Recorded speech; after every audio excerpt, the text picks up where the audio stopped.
हिंद स्वागत है आप सभी का आपके अपने चैनल लक्ष्य तक पर सीटेट स्पेशल क्लास में। आज हम पढ़ने वाले हैं हिंदी पेडागोजी।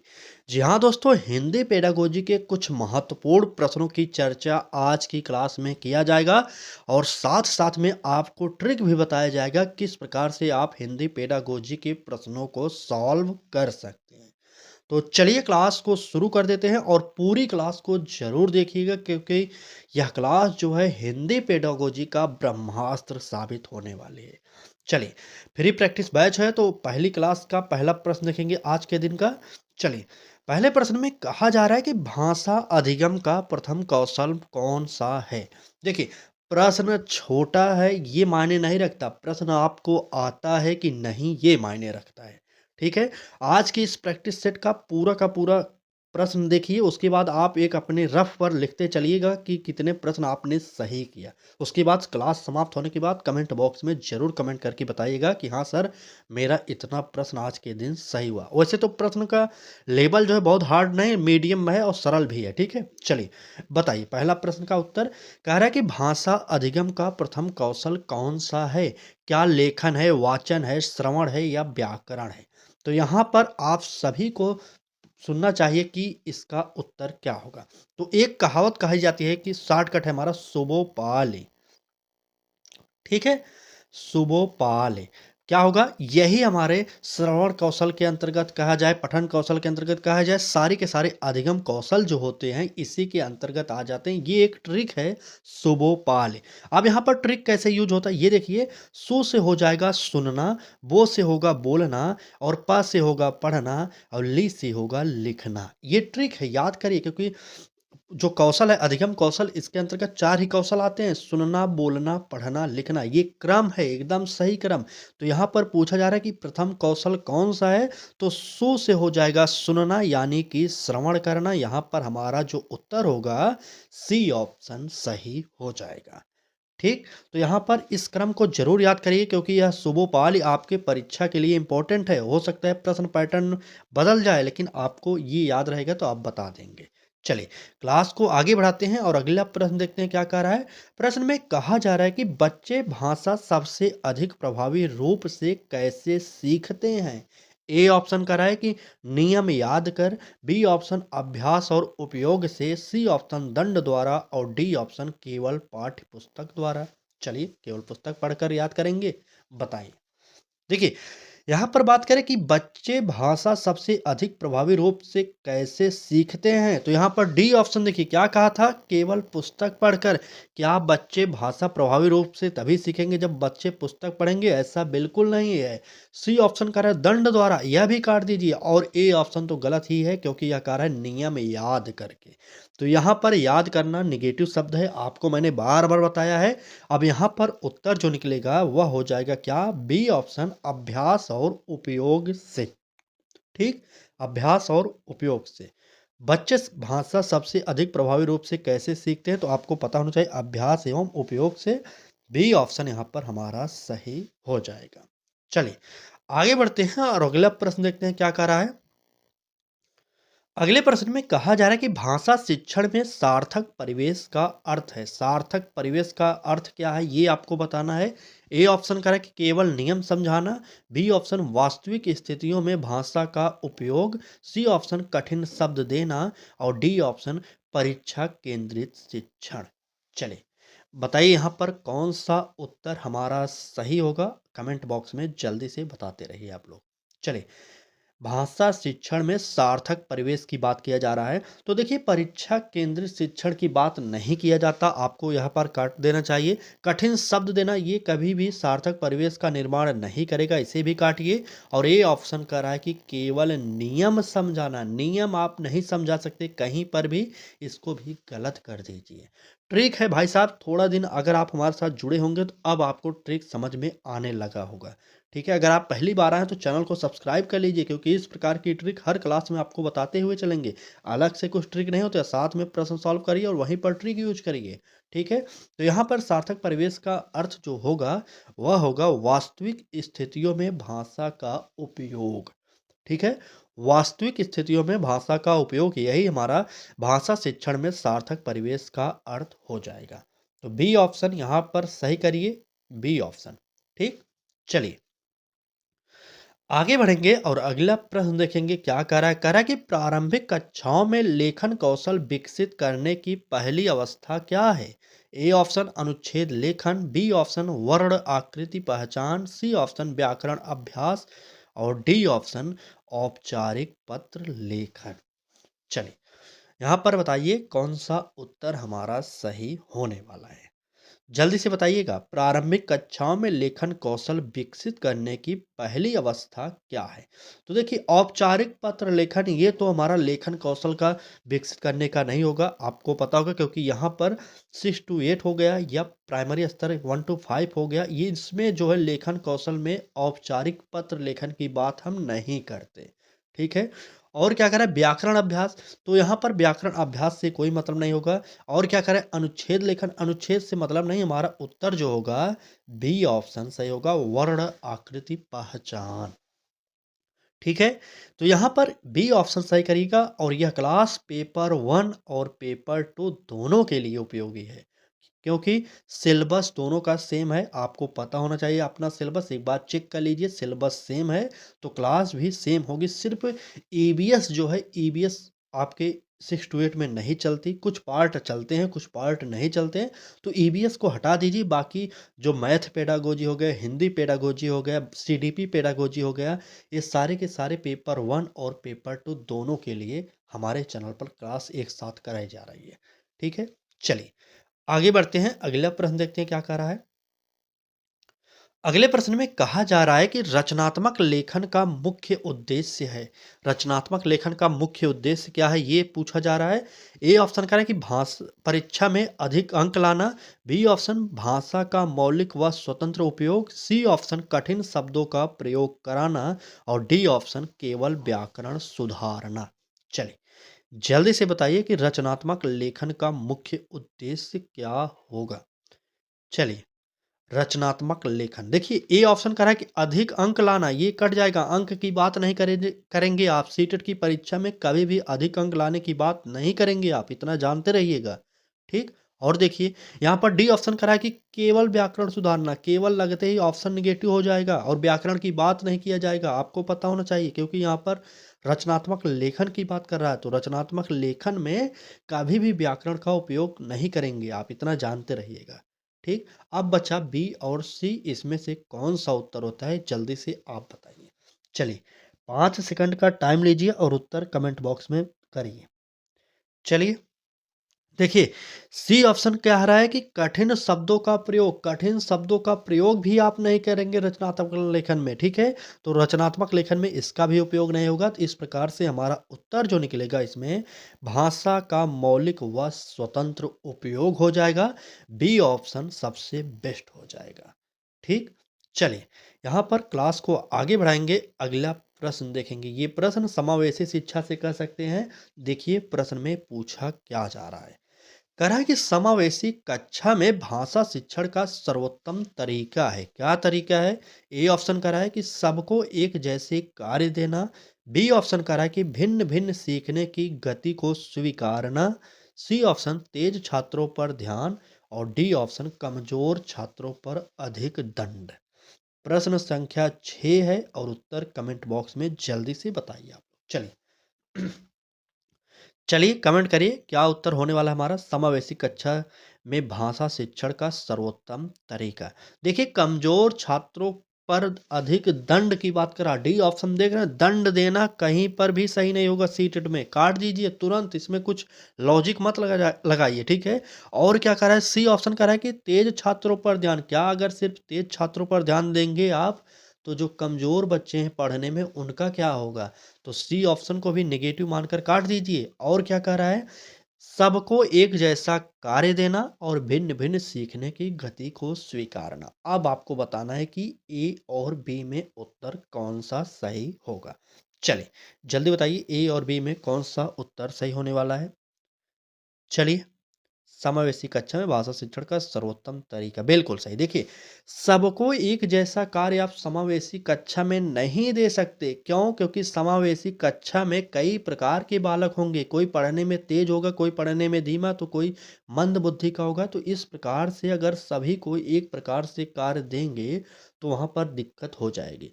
ठीक है? तो इस प्रकार से इसे भी काटिए और क्या कह रहा है? बी ऑप्शन यही हमारा उत्तर हो जाएगा। क्या है? भिन्न-भिन्न सीखने की गति को स्वीकारना। ठीक है? क्योंकि समावेशी कक्षा में बालक कई ऐसे हैं जो तेज़ी गति से सीखेंगे, कई बालक ऐसे हैं जो धीमी गति से सीखेंगे, तो हमें सभी को स्वीकार करना पड़ेगा। ठीक है? तो यहाँ पर बी ऑप्शन इसका सही उत्तर हो जाएगा। चलिए, आगे बढ़ेंगे, अगला प्रश्न देखेंगे क्या कह रहा है। अभी मैंने पहले प्रश्न में जो बताया था, अगर आपने उसको याद किया होगा तो यहाँ पर इस प्रश्न को आप सही कर सकते हैं। प्रश्न में पूछा जा रहा है कि भाषा के 4 मूल कौशल हैं। तो बताइए कौन-कौन से हैं? पहला ऑप्शन कह रहा है कि वाचन, लेखन, चित्रकला, संगीत, और बी ऑप्शन कह रहा है कि श्रवण, वाचन, वाक, लेखन, और डी ऑप्शन श्रवण, गणना, लेखन, चित्र, और सी ऑप्शन है श्रवण, लेखन जो है वो गए श्रवण, गणना, लेखन, चित्र। ठीक? और डी ऑप्शन व्याकरण, वाचन, लेखन, गणना। चलिए, मैंने तो पहले प्रश्न में आपको बताया था, अगर आपको याद होगा तो उत्तर कमेंट बॉक्स में दीजिए। 5 नहीं 10 सेकंड का समय लीजिए, लेकिन उत्तर दीजिए। चलिए, जल्दी से बताइएगा। हमने कौन-सा ट्रिक वहाँ पर यूज़ किया था पहले प्रश्न में? ये आपको पता होगा तो आप उत्तर दे सकते हैं। तो हमने क्या ट्रिक बताया था? चलिए, एक बार फिर से नोट कर लीजिएगा। सेम सेम ट्रिक सुबो, नोट करिए, सुबोपाली। आप कहीं पर इसे लिख लीजिएगा, ठीक है? अगर आपको वाचन कौशलों से संबंधित प्रश्न पूछा जाएगा तो यहीं से पूछा जा सकता है, ठीक है? क्या कह रहा है कि देखिए, और ये जो है ना एकदम क्रम से है, इसी क्रम को याद करिएगा और इसी क्रम को जहाँ पर भी पूछा जाए वही देखिएगा। सु से हो जाएगा सुनना, बो से होगा बोलना, और पा से होगा पढ़ना, और ली से होगा लिखना। यही क्रम है, और ये क्रम का है। सु से सुनना यहाँ पर श्रवण हो जाएगा, बो से बोलना मतलब वाचन हो जाएगा, और प से पढ़ना मतलब वाक है, लिखना लेखन। ये हमारा सही हो जाएगा, ठीक है? तो यहाँ पर उत्तर जो होगा बी ऑप्शन सही हो जाएगा। ठीक? चलिए, आगे बढ़ेंगे और अगला प्रश्न देखेंगे क्या कह रहा है। कह रहा है कि त्रुटि विश्लेषण शिक्षण में किसके लिए उपयोगी है? ए ऑप्शन छात्र को डांटने के लिए, बी ऑप्शन त्रुटियों को समझकर सुधार की रणनीति बनाने हेतु, सी ऑप्शन बच्चों की तुलना करने के लिए, और डी ऑप्शन पाठ्य पुस्तक बदलने के लिए। चलिए, जल्दी से कमेंट करिएगा। प्रश्न एकदम नए हैं, सारे के सारे प्रश्न नए हैं, बस आपको समझ में आना चाहिए, बाकी हम तो प्रोवाइड कर ही रहे हैं। चलिए, बताइए, यहाँ पर प्रश्न संख्या 8 दिया गया है और आपको उत्तर बताना है कि त्रुटि विश्लेषण शिक्षण में किसके लिए उपयोगी है। देखिए, यहाँ पर कह रहा है कि पाठ्य पुस्तक बदलने के लिए। क्या यहाँ पर त्रुटि विश्लेषण जो है पाठ्य पुस्तक बदलने के लिए शिक्षण में उपयोगी होगा? तो बिल्कुल नहीं होगा। सी ऑप्शन कह रहा है कि बच्चों की तुलना करने के लिए। आप बच्चों के बीच में तुलना तो कभी नहीं करेंगे, इतना आप जानते रहिए। आप जब भी सीटेट के प्रश्नों को सॉल्व करिए, अपने आप को टीचर मानिए, तभी सॉल्व करिएगा, क्योंकि अगर आप टीचर मान लिए अपने आप को तो प्रश्न एक भी गलत नहीं होने वाला। ठीक?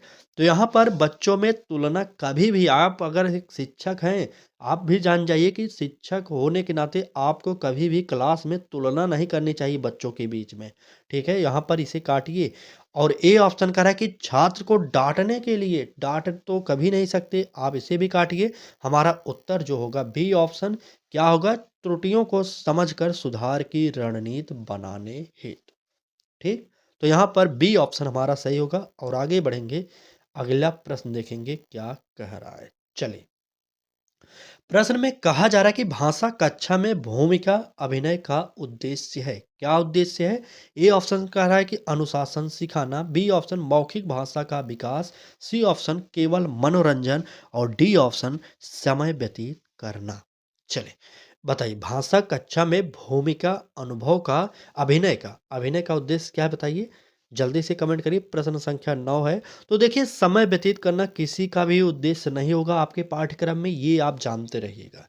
ठीक है? तो भूमिका अभिनय से बालक कुछ ना कुछ सीखेगा, इसलिए समय व्यतीत वहाँ पर ऑप्शन हमारा गलत हो जाएगा।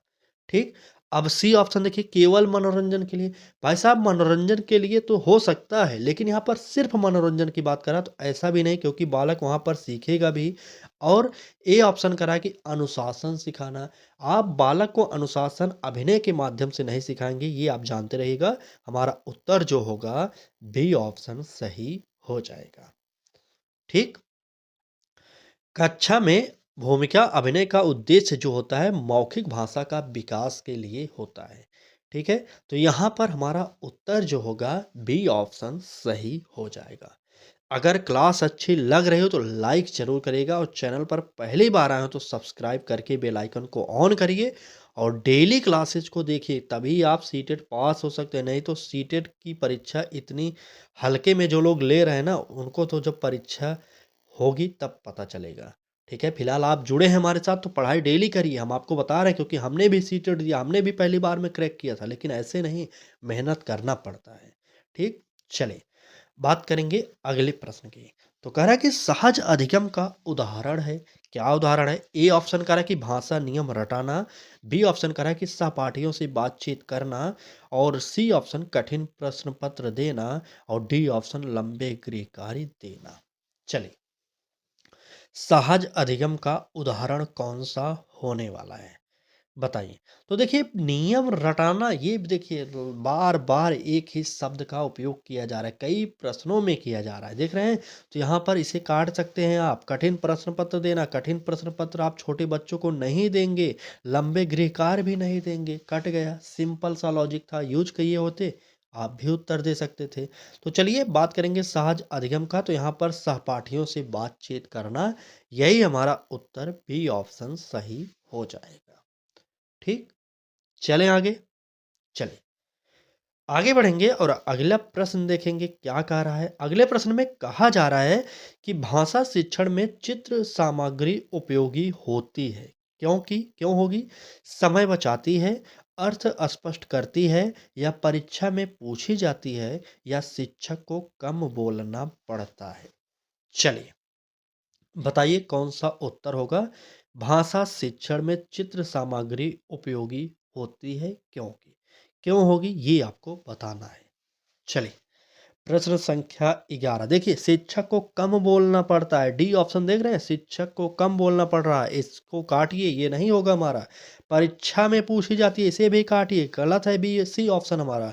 और ए ऑप्शन तो एकदम गलत है, क्योंकि समय बचाने की बात कर रहा है।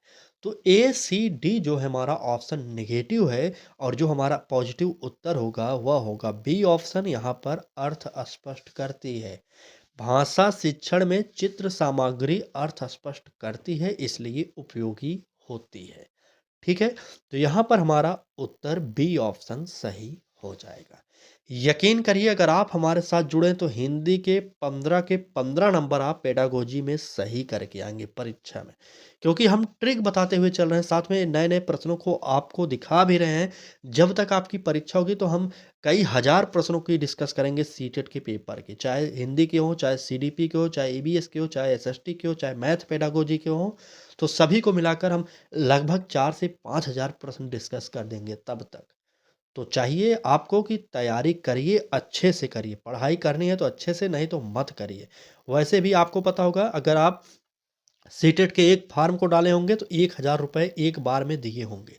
अगर दोनों को डाले होंगे तो 1,200 रुपये दिए होंगे। ठीक है, तो इतना पैसा अगर आप दे रहे हैं तो एक बार में पास करिए भाई, क्योंकि बार बार पैसा फेंकना ये तो गलत बात है। ठीक है, इस वैसे भी इससे नौकरी तो मिलती नहीं है, तो पात्रता परीक्षा है, आपको भी पता है। तो पहली बार में पास होइए, इसका झंझट खत्म कर दीजिए। ठीक है, चलिए बाकी आपकी इच्छा है, आपको एक बार में पास करना है कि बार बार देना है, ये तो आपके ऊपर डिपेंड है। चलिए बात करेंगे अगले प्रश्न की। तो कहा जा रहा है कि द्विभाषिक पद्धति में क्या होता है। ए ऑप्शन कह रहा है कि केवल मातृभाषा का उपयोग, बी ऑप्शन केवल लक्ष्य भाषा का उपयोग, सी ऑप्शन मातृभाषा व लक्ष्य भाषा दोनों का सहायक उपयोग, और डी ऑप्शन भाषा बदलना प्रतिबंधित होता है। चलिए यहाँ पर कौन सा उत्तर सही होगा एक बार कमेंट बॉक्स में बता दीजिए। चलिए वही ट्रिक यूज किए, बिल्कुल सही। जब अगर अगर आपने ट्रिक यूज किया होगा तो सही उत्तर दिए होंगे। देखिए केवल केवल, यहाँ पर दोनों ऑप्शन काट दीजिए। ठीक है, केवल मातृभाषा का ही उपयोग नहीं होता द्विभाषिक पद्धति में, ठीक है? इतना जानते रहिएगा और ना ही केवल लक्ष्य भाषा का उपयोग होता है, बल्कि उसमें मातृभाषा व लक्ष्य भाषा दोनों का सहायक उपयोग किया जाता है। इतना जानते रहिएगा। द्विभाषिक पद्धति को आप इस प्रश्न के माध्यम से समझ जाइए, ठीक है? केवल जहाँ पर शब्द रहे सिर्फ़ एक भाषा की बात की जाए वो गलत होता है ऑप्शन में। तो यहाँ पर उत्तर जो होगा वह होगा क्या? सी ऑप्शन हमारा सही हो जाएगा। याद कर लीजिए, समझ लीजिए, क्योंकि गलत नहीं होना चाहिए प्रश्न। अगर इस पैटर्न पर प्रश्न आपके पेपर में आ जाए, तो आप गलती मत करिएगा, ठीक है? हो सकता है प्रश्न सेम टू सेम ना आए, लेकिन पैटर्न तो फ़ॉलो करेगा, इतना तो जानते रहिएगा, ठीक? चलिए, फिलहाल इस प्रश्न का उत्तर जो होगा सी ऑप्शन सही होगा और आगे बढ़ेंगे, अगला प्रश्न देखेंगे। चलिए, अगले प्रश्न की बात किया जाए तो कह रहा है कि व्याकरण अनुवाद पद्धति की प्रमुख विशेषता है। क्या विशेषता है? ए ऑप्शन कह रहा है कि मौखिक अभ्यास पर जोर, बी ऑप्शन पाठ का अनुवाद और नियम आधारित शिक्षण, सी ऑप्शन वार्तालाप आधारित शिक्षण और डी ऑप्शन खेल आधारित शिक्षण। चलिए, बताइए कि यहाँ पर कौन सा उत्तर होगा हमारा सही? प्रश्न संख्या 13 का। चलिए जल्दी से कमेंट करिए, उत्तर देखते हैं कितने लोग सही देते हैं। देखिए, व्याकरण अनुवाद पद्धति की एक विशेषता जो होगी खेल आधारित नहीं होगी। इसे काटिए, खेल आधारित अधिगम नहीं होगा इसमें, क्योंकि यहाँ पर व्याकरण अनुवाद पद्धति की बात कर रहा है, ठीक है? और सी ऑप्शन कह रहा है कि वार्तालाप आधारित शिक्षण, यह भी नहीं होगा। ए ऑप्शन कह रहा है कि मौखिक अभ्यास पर जोर, तो जोर किसी पर नहीं दिया जाएगा, ये आप जानते रहिएगा। यहाँ पर यह भी गलत होगा। हमारा उत्तर जो होगा क्या होगा? पाठ का अनुवाद और नियम आधारित शिक्षण। यह जो व्याकरण अनुवाद पद्धति है, इसे भी समझिए। यहाँ पर जो भी प्रश्न कराए जा रहे हैं, हर प्रश्न को समझ लीजिए, क्योंकि पैटर्न फॉलो होगा ज़रूर, प्रश्न फॉलो हो या ना पेपर में, ठीक है? तो यहाँ पर व्याकरण अनुवाद पद्धति की जो प्रमुख विशेषता होती है, वह होता है पाठ का अनुवाद और नियम आधारित शिक्षण। समझ गए ना? समझ में आ रहा है? तो चलिए आगे बढ़ते हैं। अगला प्रश्न देखते हैं क्या कह रहा है। अगले प्रश्न में कहा जा रहा है कि बच्चे की भाषिक तैयारी का अर्थ है। क्या अर्थ है बताइए? ए ऑप्शन कह रहा है कि सभी व्याकरण नियम जानना, बी ऑप्शन भाषा को समझने और उपयोग करने की आधारभूत क्षमता, सी ऑप्शन कठिन शब्दावली याद करना और डी ऑप्शन तेज लिखावट। चलिए जल्दी से कमेंट करिए और बता दीजिए उत्तर कौन सा सही होने वाला है। चलिए फिलहाल जल्दी से बताइए कौन सा उत्तर होगा। बच्चे की भाषिक तैयारी का अर्थ क्या है? देखिए, व्याकरण का नियम जानना ये तो कभी भी नहीं सही होगा, इतना जानते रहेगा। और सी ऑप्शन करें कठिन शब्दावली याद करना नेगेटिव हो जाएगा, तेज लिखावट नहीं होगा। यहाँ पर जो उत्तर होगा प्रश्न संख्या 14 का, भाषिक तैयारी में भाषा को समझने और उपयोग करने की आधारभूत क्षमता होती है। ठीक है, समझ गए ना? चलिए इस प्रश्न का उत्तर बी ऑप्शन सही होगा और आगे बढ़ेंगे, अगला प्रश्न देखेंगे क्या कह रहा है। अगले प्रश्न में कहा जा रहा है कि मूल्यांकन में रचनात्मक मूल्यांकन का उद्देश्य है। क्या उद्देश्य है? छात्र को असफल करना, बी ऑप्शन है प्रगति को निरंतर जानना, सी ऑप्शन है वर्ष के अंत में निर्णय लेना और डी ऑप्शन है तुलना कर रैंक देना।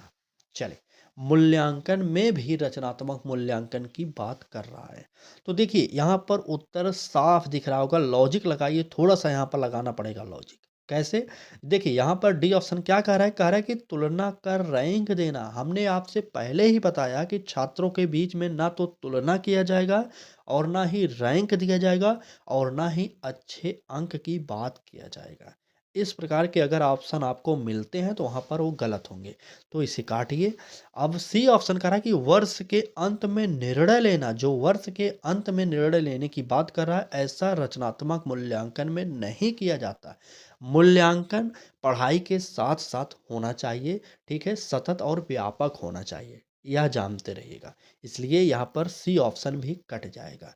अब क्या कह रहा है यहाँ पर? देखिए ये ऑप्शन क्या कह रहा है भाई साहब, देखिए छात्र को असफल करना, छात्र को असफल कभी भी आप नहीं करेंगे, तो उत्तर जो होगा वह हो जाएगा क्या? प्रगति को निरंतर जानना। ठीक, प्रगति को निरंतर जानना, यानी कि बी ऑप्शन हमारा सही होगा। आगे बढ़ेंगे, अगला प्रश्न देखेंगे क्या कह रहा है। चलिए, प्रश्न में कहा जा रहा है कि बच्चों में पढ़ने की रुचि बढ़ाने के लिए शिक्षक क्या कर सकता है। रुचि बढ़ाने की बात कर रहा है।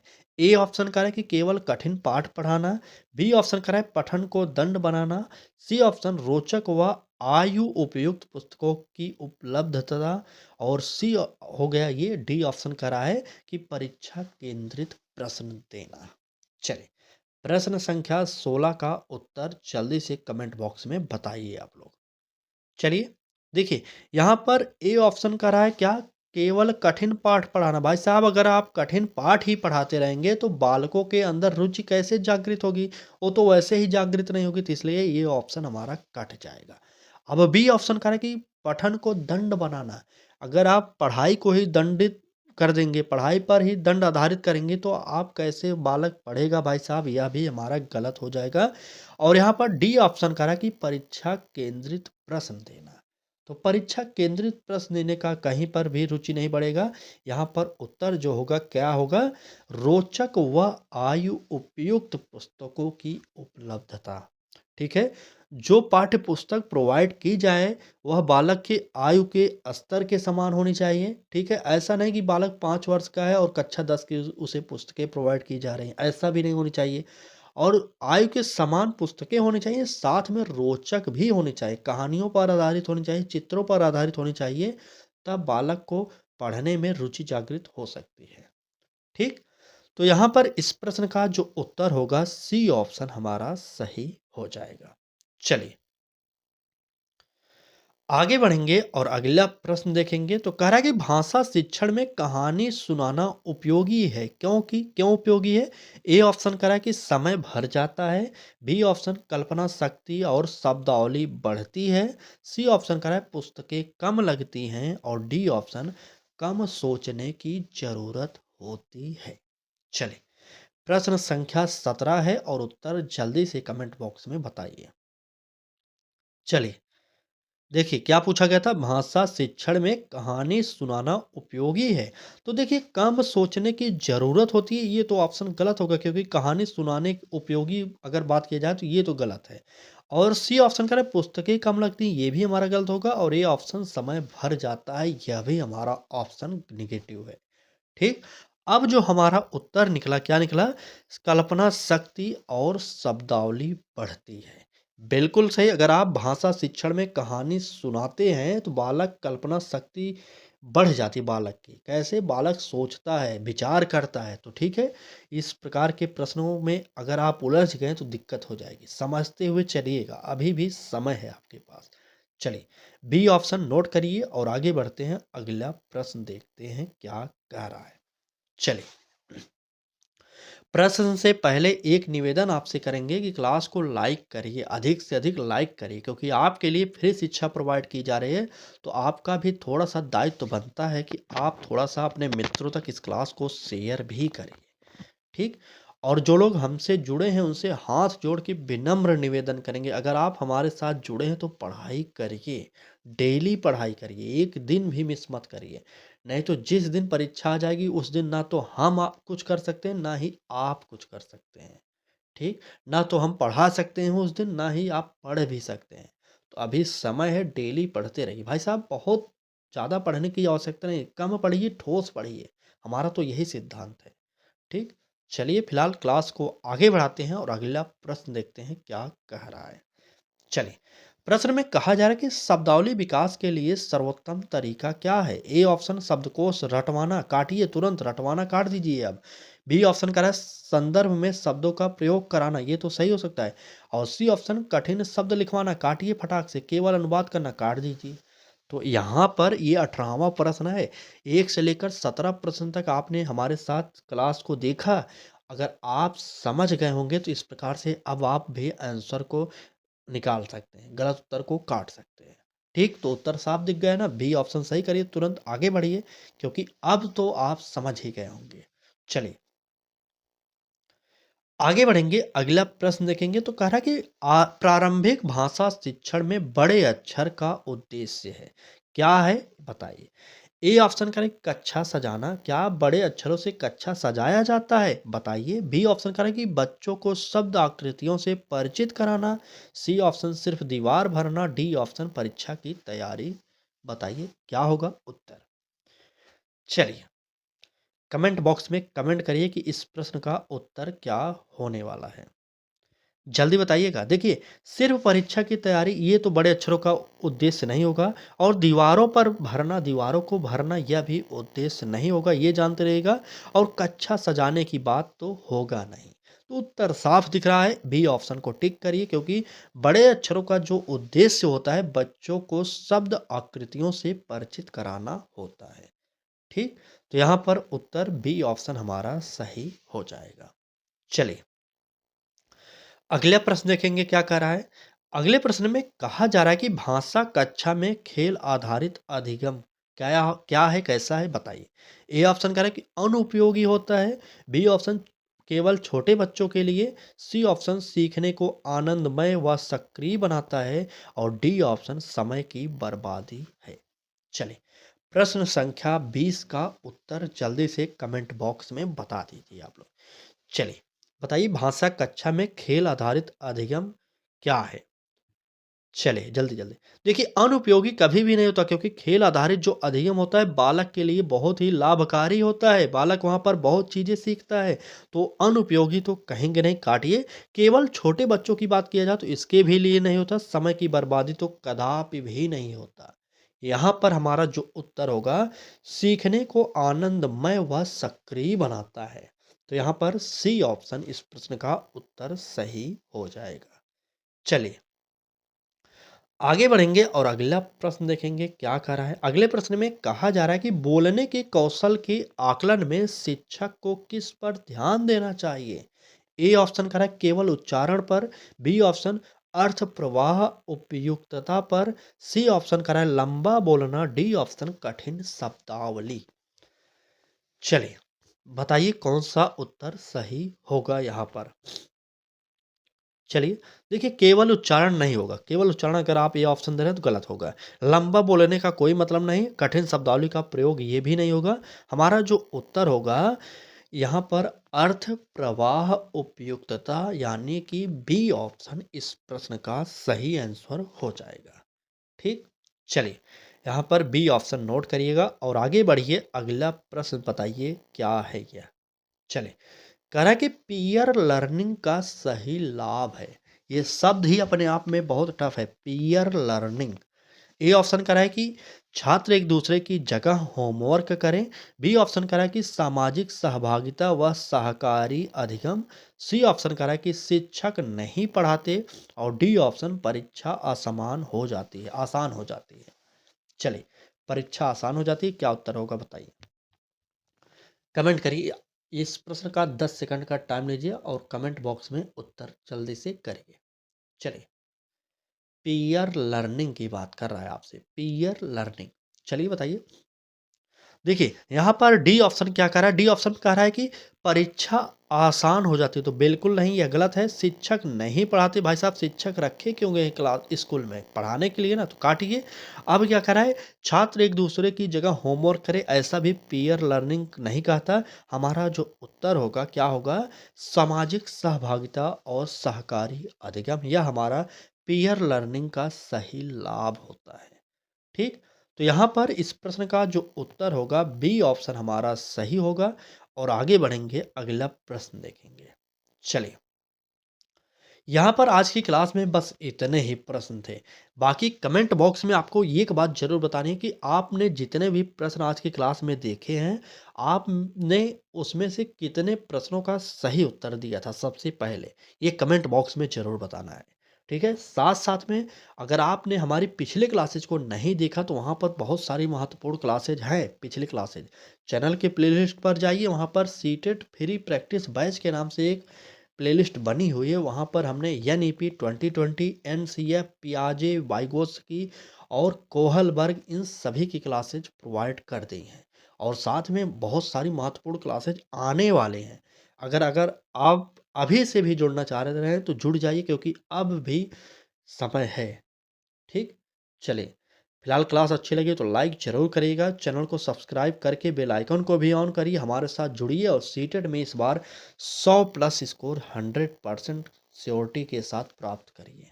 ठीक, चलिए आज की क्लास में बस इतना ही था। पढ़ाई करते रहिए, कल फिर मिलेंगे एक नए क्लास के साथ। तब तक के लिए धन्यवाद।